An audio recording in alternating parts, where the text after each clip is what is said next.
For 26 years of my life, I've never touched a cat. So the lady was really very nice. So she was just saying, okay, so this is your kitten, you know. And we were like, oh my god.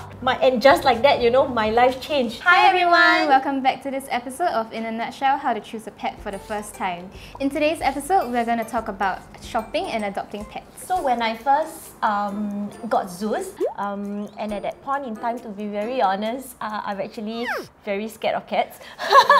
So at that point in time, for 26 years of my life, I've never touched a cat. So the lady was really very nice. So she was just saying, okay, so this is your kitten. Make sure you have potty, you know, and stuff like that to get us started.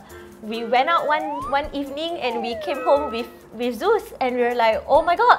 And just like that, you know, my life changed. So after losing him, we figured that, hey, you know, how in the world are we going to get another Siberian? So we went through a series of asking like ethical breeders in Singapore on, you know, when is their next litter, having to be on their wait list. So the whole process from Zeus and from Ria, it was very different. I think it's good that you actually went for an ethical breeder instead of just any backyard breeder. I think if you were to choose between adoption and shopping, at least you're going for the better route. Essentially, backyard breeders are just breeders who breed for the sake of pocketing money.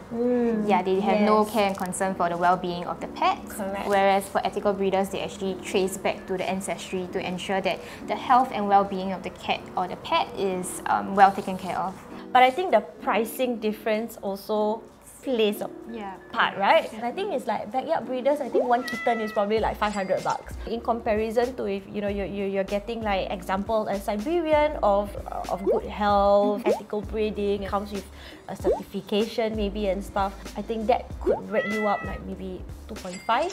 I think more than that, 3,000? Yeah. Price point itself is probably one to watch out for. And of course, you know, it comes with a series of different questions for you to ask the breeder. So if you were to purchase from a backyard breeder, you might not get the healthiest pet, you might not get the best of the best. It will lead to a lot of implications health-wise, and then financial issues. It's really going to drain you. So I think what is the most important would be sterilization for cats. What people fail to realize is that if you don't sterilize, it might lead to other behavioral issues and stuff, and it is, to me, very important to get her sterilized to balance out her hormones, you know, and stuff like that. So the repercussions of not sterilizing, when it is time for them to want to mate, they start making a lot of noises, because in the wild, that is what attracts the male, right? It gets very loud, it can be a bit daunting, I guess. It's one thing to better take it off the table, to be honest. Alternatively, other than buying, you can adopt an animal instead. So for Hamster Society, what we do is we actually run through checks. You fill out a questionnaire, and then you'll get screened by the team, and then you get screened by the foster, and then finally you get to adopt. So we do require applicants to send in photos of the items that they have to ensure that they have already purchased it. On top of that, we do have screeners who will request for a video call.